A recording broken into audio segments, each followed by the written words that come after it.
Train چلا ہوا ہے، اپنے اپنے ہاتھوں میں مہندی سے اپنا نام لکھ رہے ہیں۔ اللہ کا عذاب آتا ہے، اور جب اللہ کا عذاب آتا ہے، جن کے ہاں پانی سے زیادہ خون دیکھا جاتا ہے، جن کے ہاں زندوں کو پکڑنے کے لیے نہیں، اب مردوں کو پکڑنے کے لیے لوگ بھی نہیں، میں ان کے لیے میرے آقا نے فرمایا پوری دنیا کے برا چاہنے سے ان کا کچھ نہیں بگڑے، قیامت تک میری امت میں سے ایک جماعت ایسی ہوگی جو بیت المقدس کے ارد گرد حق کے لیے لڑ رہی ہوگی۔ حضور نے فرمایا قیامت تک لڑتی رہے گی، لیکن ساتھ میں ان کے لیے میرے آقا نے فرمایا پوری دنیا کے برا چاہنے سے ان کا کچھ نہیں بگڑے گا۔ اس کا مطلب کیا ہے؟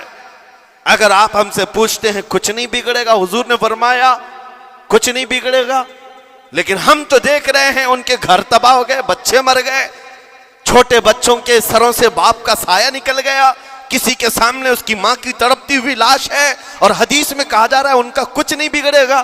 سب تو بگڑ گیا، مال بھی گیا، دکان بھی گئی، تجارت بھی گیا، گھر بھی گئے، اولاد بھی، رشتہ دار بھی، اور حدیث میں کہا جا رہا ہے کچھ نہیں بگڑے گا۔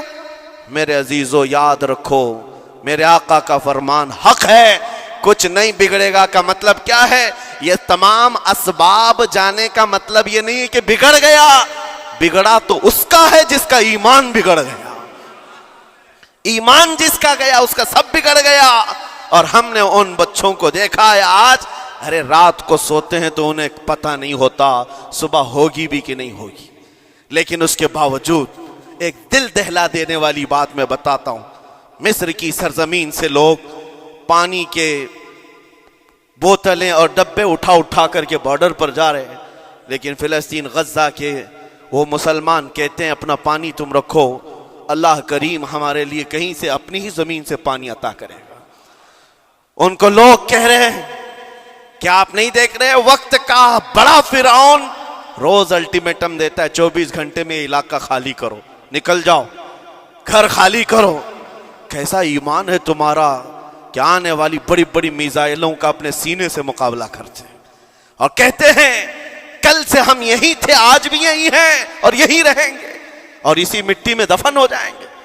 یہ جو استقامت ہے، اسی کو میرے آقا نے فرمایا دنیا ان کا کچھ نہیں بگاڑ سکے گی۔ ایمان اگر مضبوط ہے تو کچھ نہیں بگڑا ہے۔ ارے 6 سال کی بچی، 6 سال کی بچیاں، ٹرینڈ چلا ہوا ہے ان کے محلوں میں، ٹرینڈ چلا ہوا ہے، اپنے اپنے ہاتھوں میں مہندی سے اپنا نام لکھ رہی ہیں ہنسی خوشی۔ پوچھا ان سے کہ نام لکھنے کا ٹرینڈ کیوں چلا ہے ابھی جنگ کے حالات میں مہندی سے؟ کہتی ہیں کل کو اگر ہم اڑ گئے، چہرہ نہیں ملا، جسم نہیں ملا، ہاتھ اگر بچا ہوا ہو تو نام دیکھ کر ہمارے ماں باپ پہچان تو سکے۔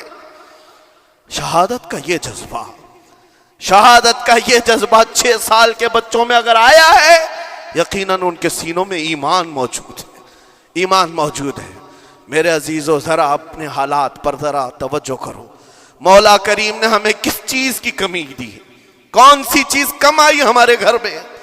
ہم تو مرغن غذائیں روز کھاتے ہیں، آج ہمارے پاس ساری نعمتیں اللہ نے دی ہیں، ہم عیاشیوں کے اڈوں پر پوری رات گزارتے ہیں۔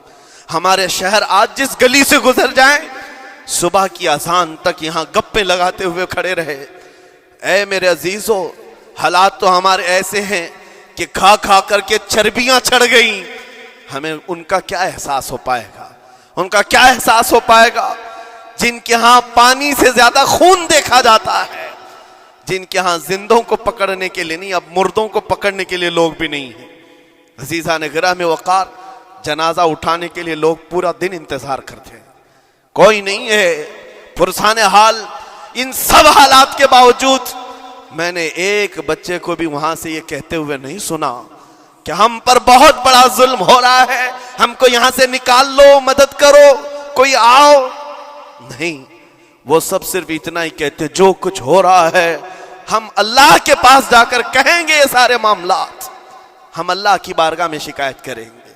یہ ہے ایمان، یہ ہے استقامت۔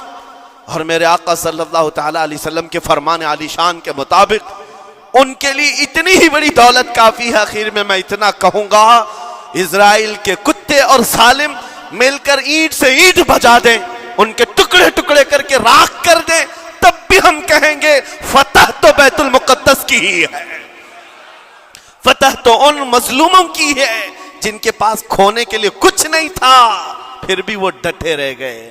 تمہارے پاس تو پیٹروٹ میزائل، بڑے بڑے تمہارے پاس توپ، بہت ساری چیزیں ہو کر بچوں پر، ہاسپٹل پر، نہ جانے کتنی جگہوں پر تم نے بمباریاں کی ہیں۔ مجھے حیرت ہوتی ہے پوری دنیا آج بھی خاموش تماشائی ہے۔ یہ ظلم نہیں ہے تو اور کیا ہے؟ اور جب ظلم اپنے عروج کو پہنچتا ہے اللہ کی پکڑ آتی ہے، اللہ کا عذاب آتا ہے، اور جب اللہ کا عذاب آتا ہے تو جتنے خاموش تماشائی تھے سب اس عذاب میں گرفتار ہوں گے۔ اس لیے میرے عزیزو، آپ ہم سے اگر یہ پوچھتے ہیں ہمیں یہاں بیٹھ کر کرنا کیا چاہیے، ہم کیسے کریں؟ تمہارا دل اگر رو پڑا ان کے دردوں سے، یہ بھی لکھا جائے گا، یہ بھی لکھا جائے گا۔ یہ بندہ جا تو نہیں سکتا تھا لیکن اپنے بھائی کے درد میں ایسا بے قرار تھا کہ اس کا کھانا چھوٹ گیا تھا، ایسا بے قرار تھا کہ اس کی نیندیں ختم ہو گئی تھی، یہ بھی لکھا جائے گا اللہ کی بارگاہ میں۔ لیکن یہاں بیٹھ کر کے ہم عیاشیوں پر عیاشیاں کریں، اپنے گناہوں سے کبھی باز نہ آئے، تو پھر میرے عزیزو ان نہت مظلوموں کے ہم بہت خطرناک قسم کے دشمن کہلائیں گے۔